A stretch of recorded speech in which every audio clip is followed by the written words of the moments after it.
Hey, we're gonna start a new series today on decisions, making choices. What are the choices that you make? What are the decisions that you make? The quality of the decisions you make today will define the quality of your life tomorrow.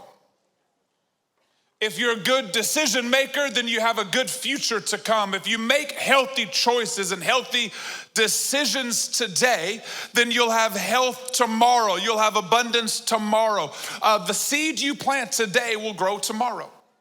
The decisions you make today will frame the life you have tomorrow. Can I say even this way, it'll create your tomorrow based off of what you decide today. You make your decisions, and then your decisions make you. You make your decisions, and then they get to make you. I choose today how I'm gonna speak. I choose today how I'm gonna act. I choose today how I'll invest. I'll choose today how I'll love. I'll choose today how I'll eat. I'll choose today how I'll work out. I choose today when I wake up and what I read. I choose today what I'll watch, but those choices will ultimately make me in the long run. Ultimately, what I watch today defines how I feel tomorrow. What I eat today defines how I feel tomorrow. How I read my Bible or don't read my Bible define how I understand my word tomorrow. See, I make my choices, and my choices make me. I think the ability to choose is one of the greatest gifts God ever gave us.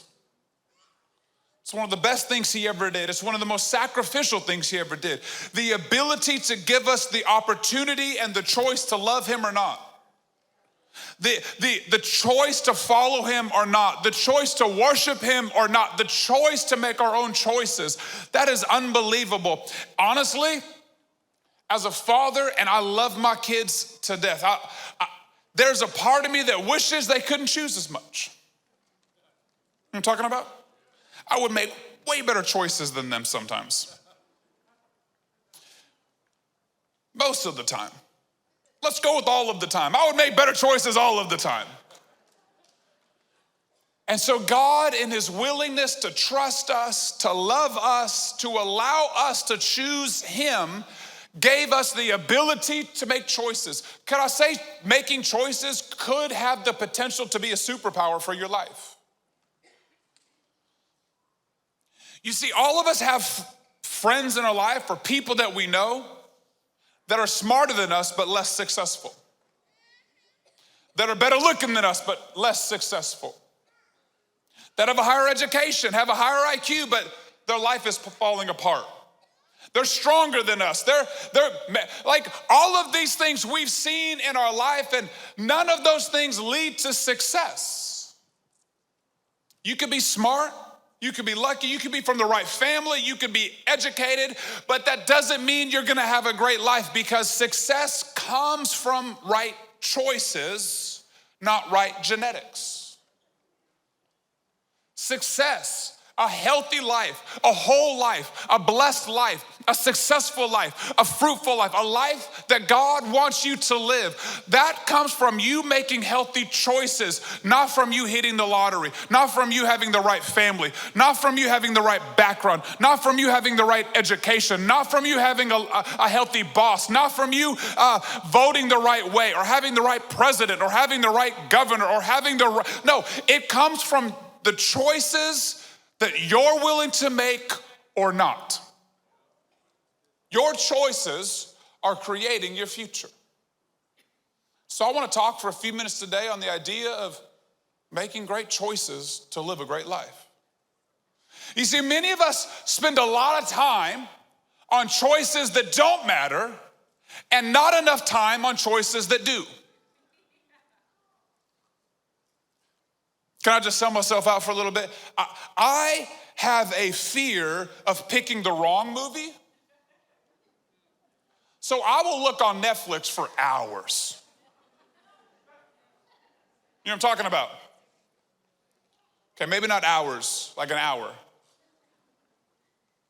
Anyone else ever been there? Like you look for almost as long as the movie for a movie? Like by the time you found a movie, you're like, you know what, I don't think I have enough time to watch this whole movie. Like you bailed on the movie by the time you found the movie because you spent 30 minutes looking for a movie. When was the last time, man, you spent 30 minutes thinking about the response to your wife when she was irritating you?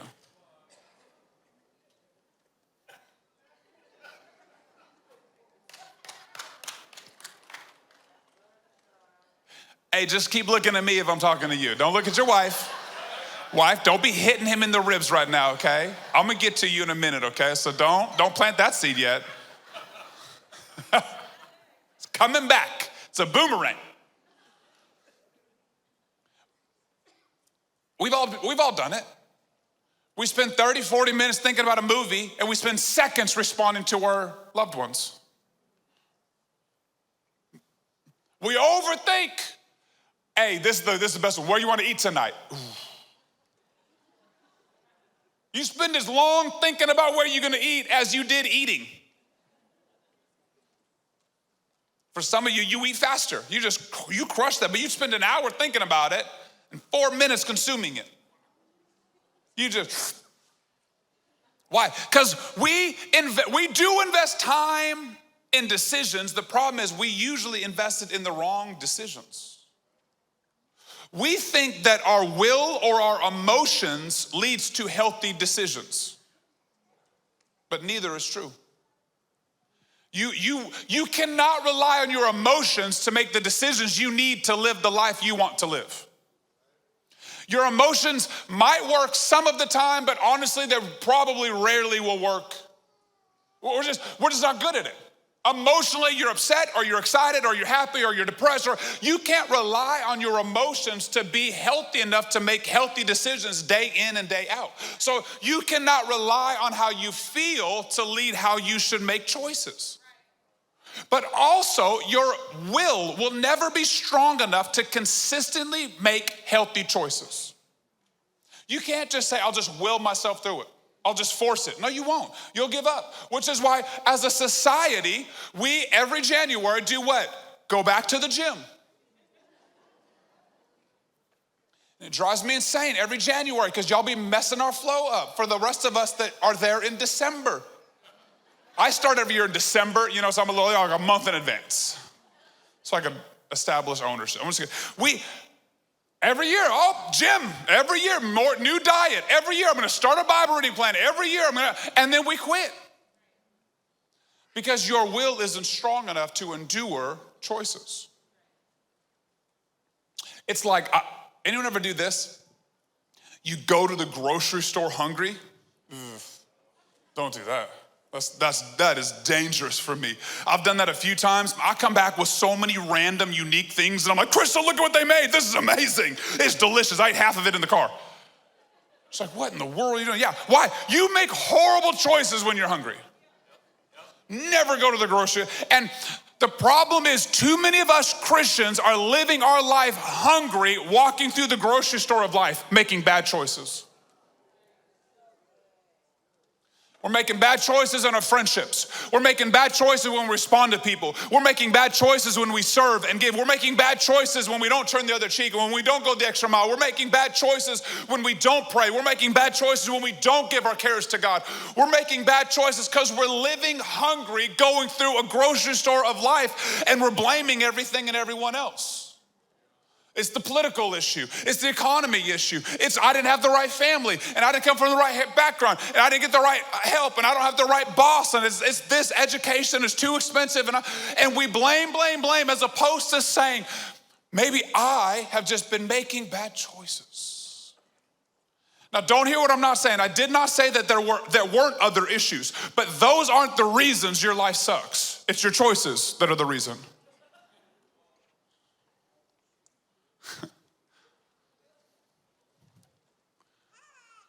It's not the president's fault, it's your choices. It's not the system's fault, it's your choices. Now, it might not be perfect. I've never said it is. But that's not the reason, it's your choices. See, the future of your life, the prosperity of your life, the success of your life is not in a political candidate, it's inside your choice. Your hope is in your choices. Your future's in your choices. You can create the life and the future that you want based off of healthy choices today, not someone else. Here, can I say that? I really want you to get this, because I don't want you to live your life thinking someone else has the control of it. I would be blessed if we just got this person in. I would be blessed if this happened. I would be blessed if I came from that family. I would be blessed if I had free. I would be blessed if I had that. You could be blessed if you make healthy choices and follow Jesus. You can. You should. We want you to. We need you to. You got to make healthy choices today to live the life God's calling you to live tomorrow. Make the choices today. Live the life He's calling you to live today. So how are we going to do that? We're going to live the life God's called us to live, not by waiting for the moment that we need the choice, but by making choices today, by making pre-decisions to live according to. Why? Because I don't need to wait for the battle to show up. I could prep for it today. I can master it today and be equipped for it tomorrow. Some of us need to make some healthy pre-choices that guard our lives today so that we don't have to fight those battles tomorrow. You know, it's silly and insignificant, but you know the pre-choice that I gotta make? I can't have chips in my house. Come on, somebody. I lose that battle, Russell. If they in the house, they going down. Come on, somebody. I love a good chip. They're crunchy. I love it. Salty. Just bless the Lord. I can't put that in my house. I don't have the willpower for that. My goodness. And too many of you are allowing things to linger in your life that you should have kicked out a long time ago. It's a little heavier than a Dorito bag. Some of you men, you need to put an app on your phone that lets your wife see what you search.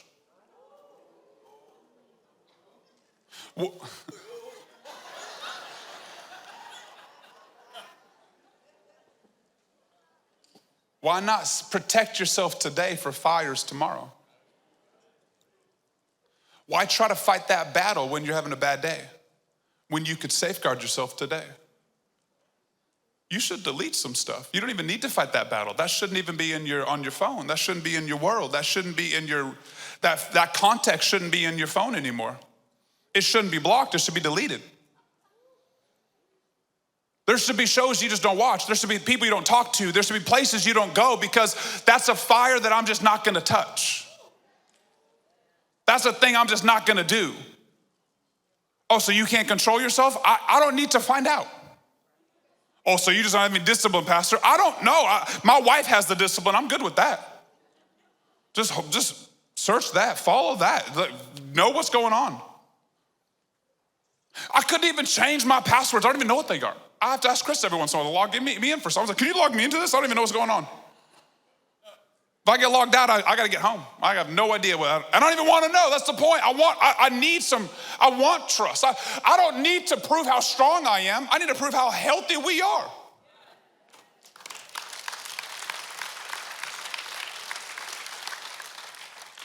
Put some safeguards on your finances. Put some safeguards on your eyes. See, you need to make pre-decisions today to live the life you wanna live tomorrow. Anyone ever gone camping before? Any campers out there?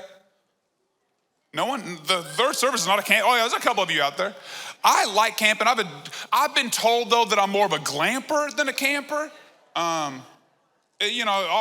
Like I love when camping comes with a hotel. Come on, somebody. Does anyone else love that when the camping site comes like, oh look, there's a hotel where we booked a camping site. This is weird. Okay, well I guess we'll stay here. I'm kidding, but I like the camper. I like camping, the fire, but we usually go with a camper, and I love that. But when you build the fire, which I love a good fire. Anyone just love to chill at a fire forever? How is that so mesmerizing? I love it. You're sitting there. Anyone, okay, this is the one thing that gets me. It's the fire poker. Could you chill out? My wife is that person. I'm like, we made a great fire and you're just gonna poke it to death. Like, would you stop? It's good right now. We know you're there. There's a few of you in here right now. We know you fire pokers. You build a fire, but then what do? You build rocks around it. Why? So that the fire doesn't go everywhere. We're not trying to burn down Chelan, okay? We want the fire to be in the pit. When you're camping, keep the fire where you want it to be. You put the rocks around it to control it. Why? Because fire in itself is amazing. It heats things, it lights things, it cooks things. There's so many uses for fire. However, you take them rocks away from it and it's consuming and it's harmful and it's dangerous and it could burn you, it could kill you, it could take out forests. Why? Because an uncontrolled and an uncontained fire no longer is healthy. It takes over. So is the truth with your life. Your life has the ability to add light and hope and bring salt to people around you, add flavor to people around you, add all the things that God has to add. But if you don't control it, if you don't manage it, if you don't contain it, it could go out of control. And your words can hurt, and your actions can hurt, and they could wound, and they could scar, and it could just burn things down. You could burn your marriage down, and burn your family down, and ruin your career. Why? Because an unkept fire goes out of control. And too many of us today, too many Christians have calling and anointing and purpose, and our lives are burning with fire, but we don't have enough pre-chosen decisions keeping our fires contained. And so we're running around aimless trying to control them. And you said that one thing to your spouse and now you're trying to save the day. And I didn't mean it that way. And then you spent all this money they didn't have and now you're trying to get yourself out of debt. And then you messed up at work and you're trying to do this. And then you ate too much and you die and you're just running around trying to control all of these things. Why? Because the fire is burning and you don't have enough rocks around it to contain it. And you're just running around aimless because like, oh, it's out of control over here, and then it's out of control over here, and then it's out over here. And you're just, okay, God, help me. And God's like, would you make some better choices? Sometimes God doesn't like saving stupid that many times.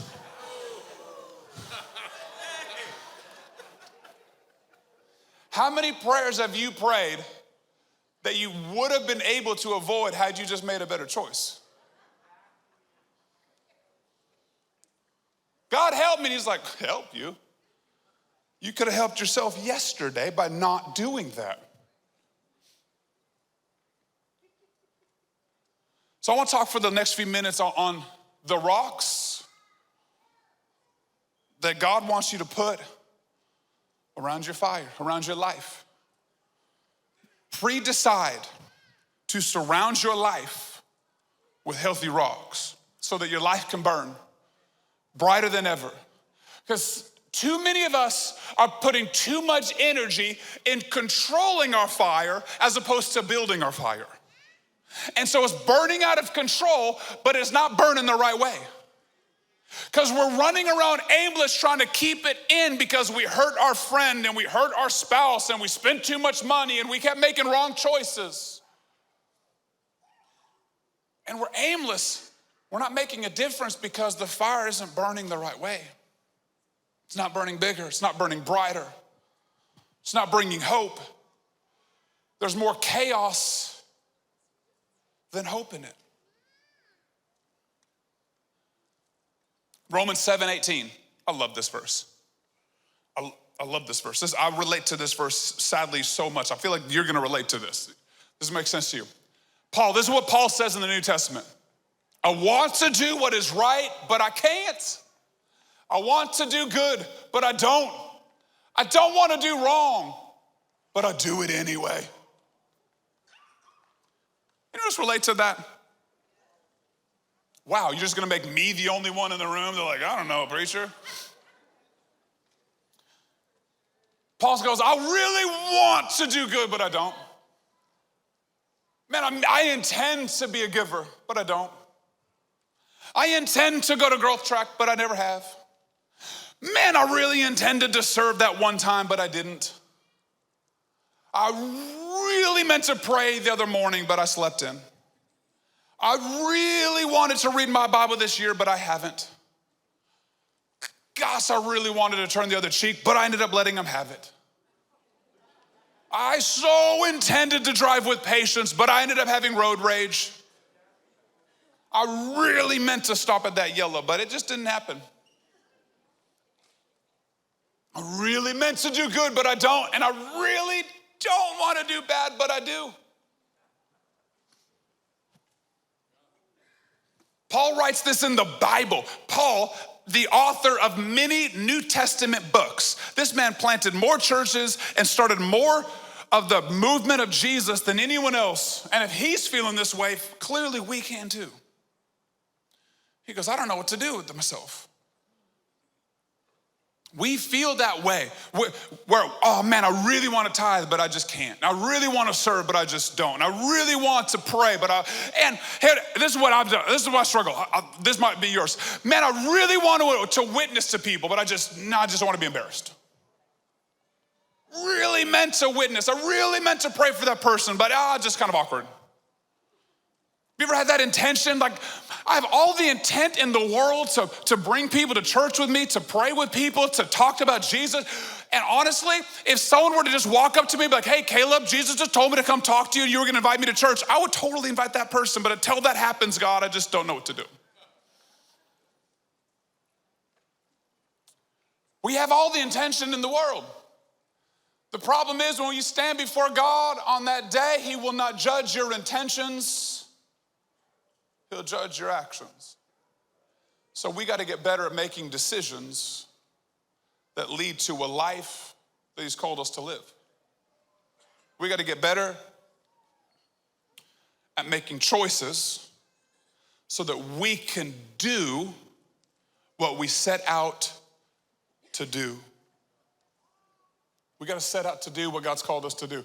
Too many of us haven't made healthy choices, healthy pre-choices, and so our emotions are waning and our will is waning and our lives are falling apart. Joshua 24:15, one of my favorite verses in the Bible. This is the first rock you got to put in your life. This is the first thing you got to say. This is going to control my life. This is going to control the fire of my life. It says, choose this day whom you will serve. As for me and my house, we will serve the Lord. Choose.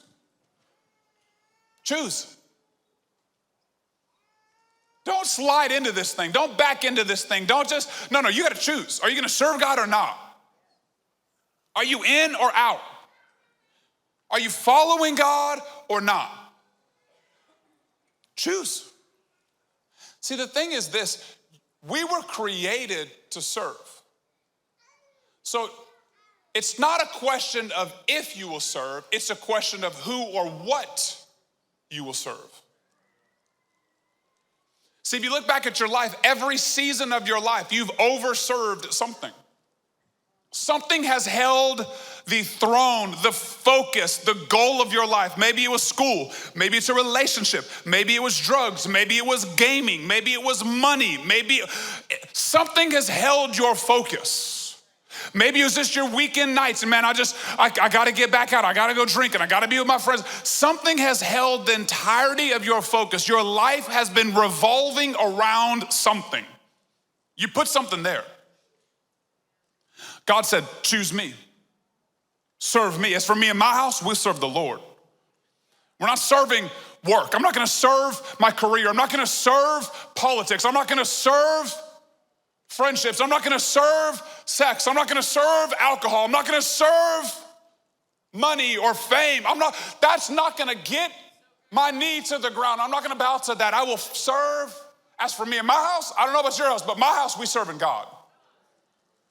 What's the rock that you set in your life around your fire for who you will serve? See, because every choice gets to make choices from it. You know that, right? When you make a choice, that choice now carries weight and makes other choices for you. Because I'm gonna serve Jesus, that choice says I don't serve that, and I don't do that, and I don't go there, and I don't say that. And why? Because I chose Jesus, and that choice there's a pregnancy in that choice that gives birth to other choices from that choice. I make my choices, and then my choices make me, and I choose to follow Jesus. Man, can I encourage us for a second? We need to lead our houses to follow Jesus. We need to set the example in our marriage and the example for our children. Man, you need to start setting the example for your grandchildren. You need to say, as for me and my house, we serve the Lord. It's not on your wife to decide when you come to church, it should be on you. It's not on your wife to decide the Bible reading plan, that should be on you.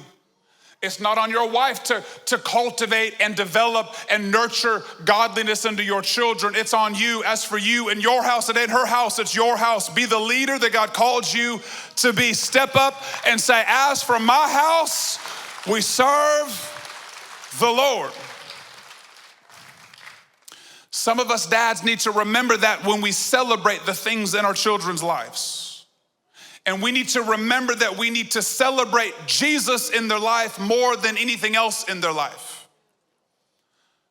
It's not uncommon for dads to post, man, look at my son make a touchdown. Look at my son make a shot. Look at my kid shoot a goal. Look at my child make an accomplishment. But it's rare for us to post about spiritual growth. Look at my child with a memory verse. Look at my child love to go to VBS. Look at my child every single week at church. See, it's rare for us to celebrate their growth in Jesus, but it's common for us to celebrate their touchdown. And when they get older and pursue touchdowns over Jesus, it's your fault.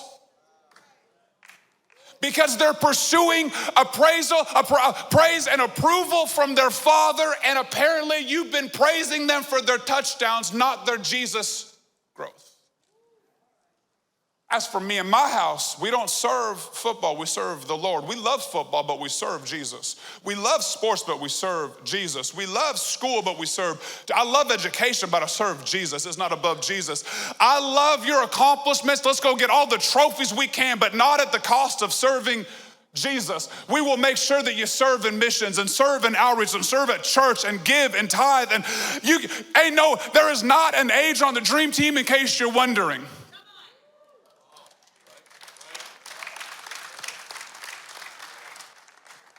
We nurture and we cultivate those giftings.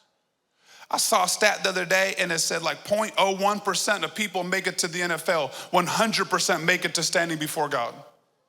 I liked that. We all gonna get there, and that's not a bad thing, that's a good thing. I cannot wait for the day I stand before my Father in heaven. That is not a threat, I'm not trying to make you nervous. I'm trying to encourage you to live for what matters most. Man, if you start a company, if you start a law firm, if you start a practice, if you make it to a sport professionally, that's incredible. But don't celebrate that above Jesus. As for me and my house, we will serve the Lord. As for my house, we serve Jesus. And that choice gets to make the decision. So there ain't no divorce in my family. In my household, we stuck together. There ain't no identity questioning in my house. Jesus picked that for you. There ain't no sexuality questions in my house, as we serve the Lord up in this house, and he already chose. He put it on your life. It's for me and my house, we serve the Lord. Let's lead our families, men, to pursue Jesus and serve the Lord with seriousness, with authenticity. Let's love Jesus with our whole heart. Let's make that rock that says this guards my life. This protects my life. This keeps me from danger, because as for me and my house, we will serve the Lord. James 3, verse 2, the second rock I think we need to put around our lives. It says, indeed, We all make many mistakes, for if we could control our tongues, we would be perfect. Come on, somebody. If you could just control your tongue, you would be perfect. Perfect. You would literally be perfect if you could control your tongue. It could also control it in every other way. We can make a large horse go wherever we want by means of a small bit in its mouth. And a small rudder makes a huge ship turn wherever the pilot chooses to go, even though the winds are strong. In the same way, the tongue is a small thing that makes grand speeches, but a tiny spark can set a great forest on fire. The second rock that you need in your life is, I will choose today to speak only life. I will choose, I pre-chose to follow Jesus. As for me and my house, we choosing to serve God. And as for me, I'm choosing today to speak life only. In every emotion, in every high and low, in every circumstance, on good days and bad, on sad days and happy days and fulfilling days, and in every moment and in every emotion, I choose today to speak only life. Death and life is in the power of the tongue. I have the power of life and death in my words, and so I will speak only life. This is a rock that protects my life. If I get out of control, it gives me the ability to throw embers in my life that start wildfires that now I gotta run around and put out. Now I've lost focus. Now I've lost energy. Now I'm not doing what I was created to do because I'm putting out fires that I created. I will speak life.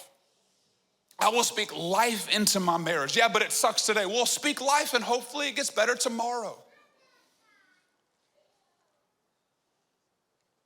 We got to be careful, parents, to speak life over our children.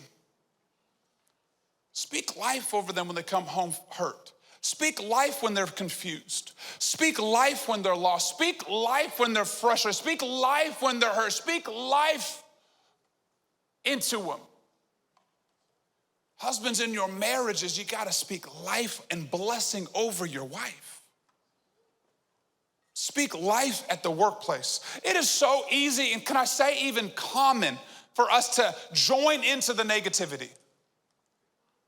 Oh, I got a headache. Oh, traffic today. Oh, man, you wouldn't believe what I went through over the weekend. And we're just like, oh, me too.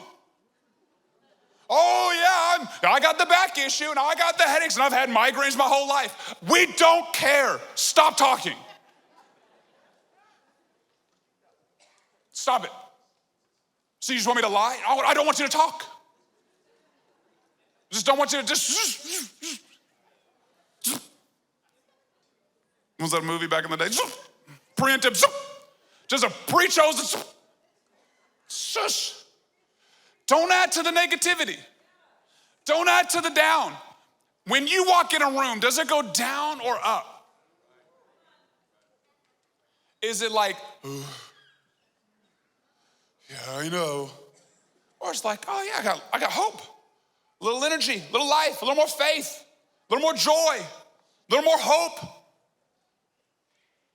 Pre-choose to control your words. Death and life are in your words. And so many of us are living hurting people, wounding people. We're living hurt ourselves. We're hurting ourselves by how we talk about ourselves, how we speak to ourselves, how we push ourselves down. Watch your words, not just for others, but for yourself. If God wouldn't say it about you, you have no business saying about yourself either.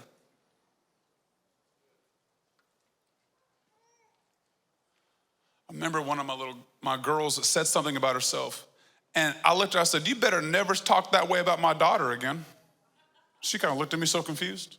I said, you better not talk about my daughter that way. She goes, I'm talking about myself. I was like, say it again. She's like, I don't think I will. I was like, that's right. It's not how we talk about my girls. I feel like God sometimes is just looking at us like, that's not how my kid works. You better not talk about my kid that way. Like, I'm your kid. Like, exactly. Encourage yourself. Uplift yourself. Speak life over yourself. Speak hope over yourself. Death and life are in your words. So I will pre-choose today to speak life. And if I got nothing like good to say, I'm just good with not saying anything. I'm not joining the argument. I'm not joining the debate. I'm not joining the political jargon. I'm not joining into most of Facebook and social media. I'm not joining into the I'm just gonna sit this one out. Because I choose my words. Psalms 63, it says, God, my God, early will I seek you. The third rock that you gotta make in your life is you gotta choose to pursue God. You gotta choose it. You gotta go after it. Can I say it this way? I've never met a Christian in my life that accidentally had a great devotional life. Never. There has never been a day in my life I have met someone that just accidentally was really close to Jesus. Like, I don't know how to happen. I'm just always praying and reading the Bible, and I love fasting, and that silence and solitude thing, right up my alley. I'm just always in it. No one does that on accident.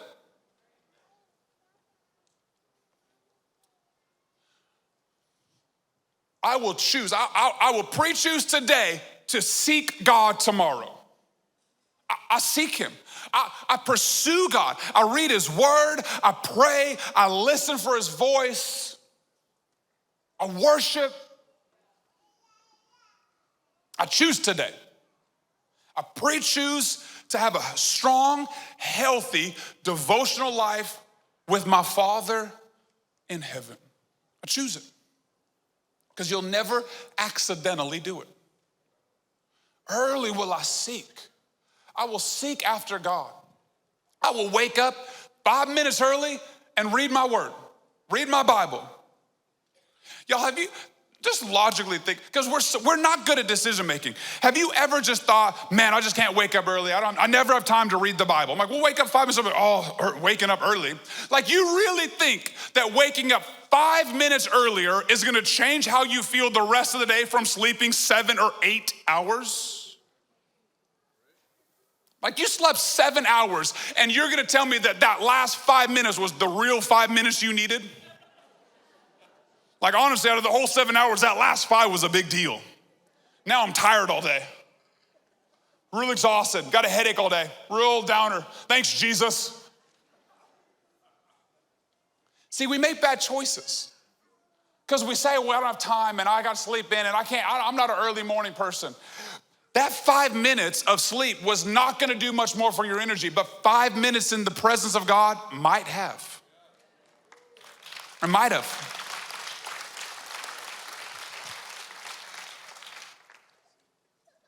I'm not telling you to read the whole Bible tomorrow. I'm saying to read 5 minutes of it. Or pre-decide that when I drive to work, it's a time of only worship. I just listen to worship music. Or it's a time I listen to my Bible. Or it's a time I listen to a message, a podcast. I've pre-decided to pursue Jesus. I will follow Jesus. See, because many of us have converted Christianity to a moment. I got saved, I'm a Christian. That was not what Jesus came to do. He said, follow. Follow. Are you a follower of Jesus today? That means that you go where he goes. You follow after him. That means you're not where you were yesterday because he keeps moving. He keeps loving, serving, growing, reaching, influencing. See, if we're following Jesus, it's not a one-time altar moment. He said, seek and you'll find.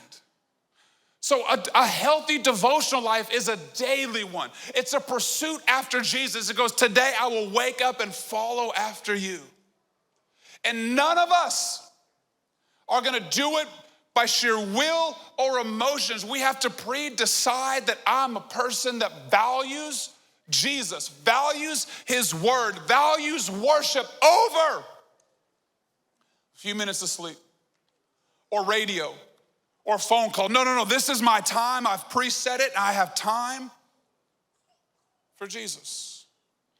See, because Jesus wants to speak to you. And I think all of us, if we were asked, would go, I would love for Jesus to talk to me more. Anyone would go, yeah, I'd love to hear the voice of God more. So do we really think that Jesus is a bad speaker or we're bad listeners? Like if one is true, which one do you think is true? You think Jesus doesn't know how to speak, or do you think we're just not good at listening? See, Jesus wants to talk to you.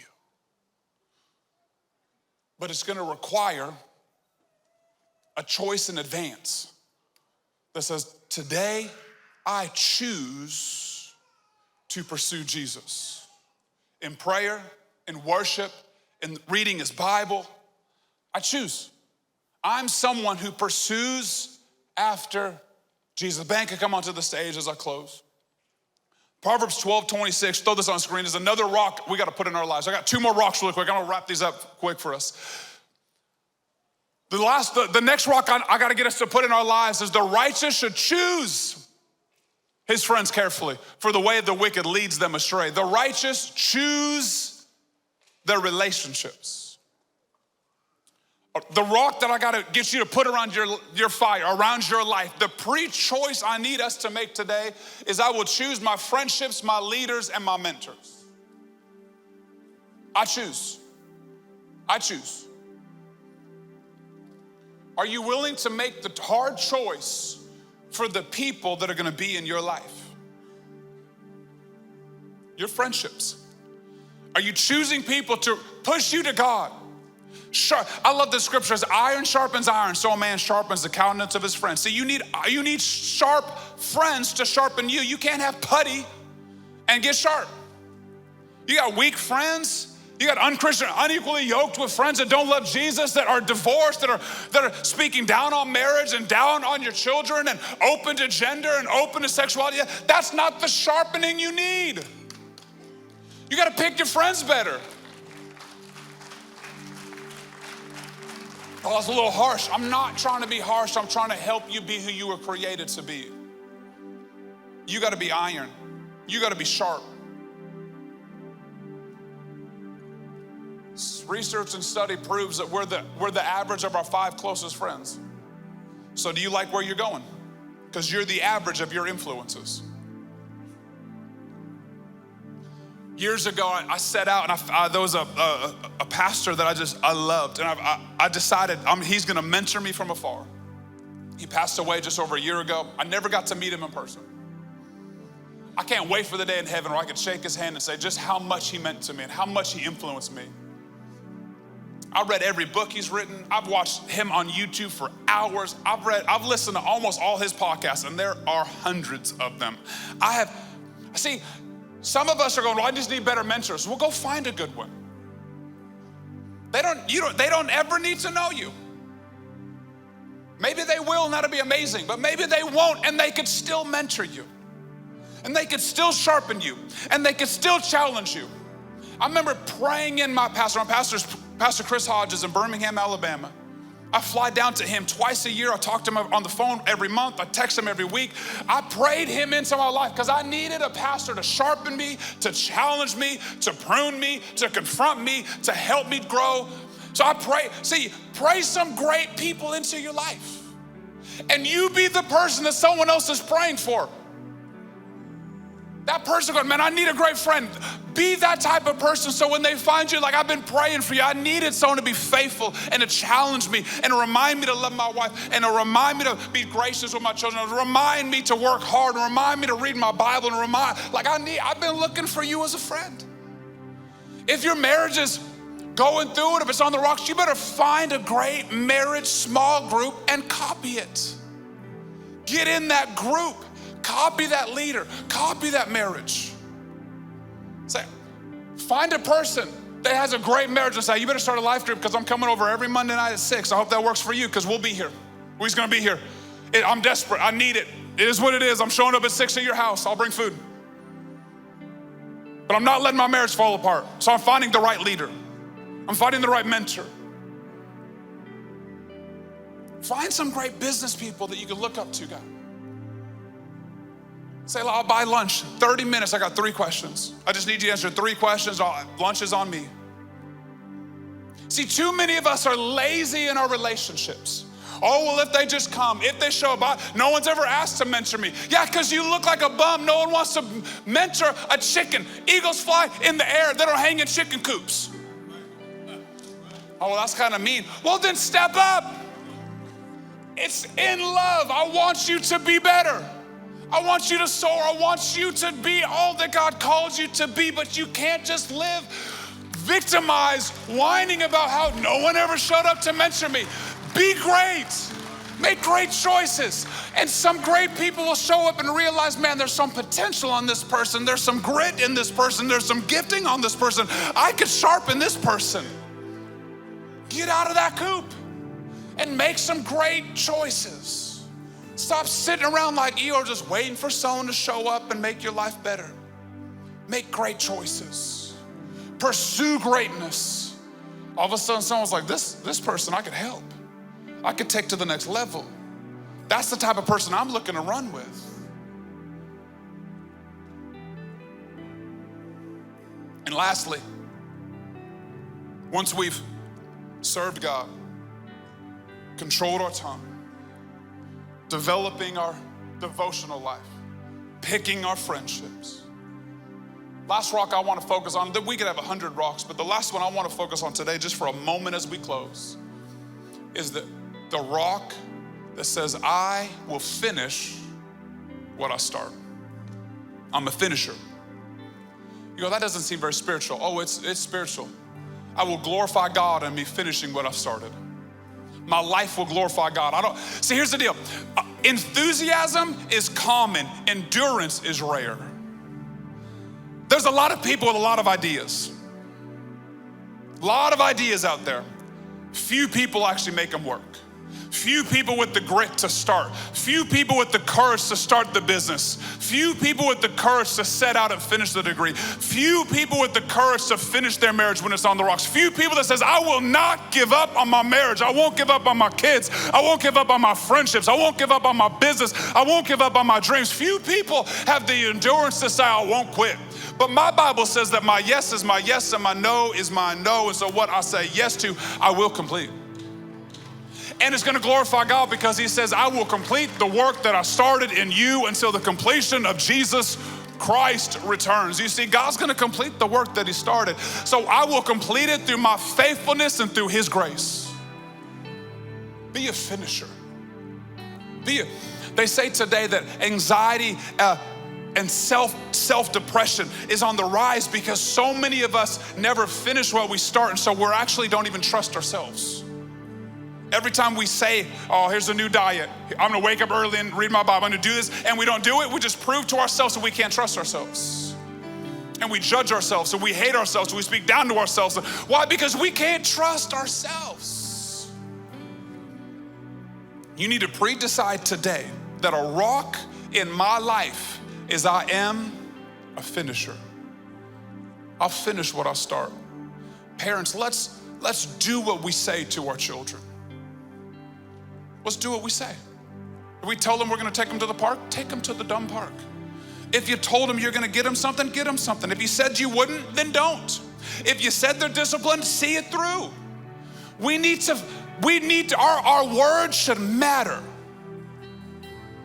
If you tell someone you're gonna be there to help them, be there to help them. If you tell them you're gonna give.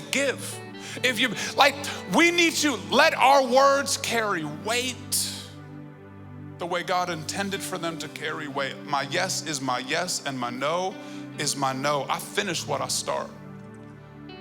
Through my faithfulness and his grace, I will complete what I set out to do. My fire will not burn out. My fire will not burn randomly. I got pre-choices in my life so that my life can burn as bright as Jesus has called it to be. There won't be chaos. There won't be pain. There won't be debt. There won't be words misspoken. Why? Because I've controlled my words, I've controlled my actions, I've pre-decided to live the life I was called to live. Every head bowed and every eye closed.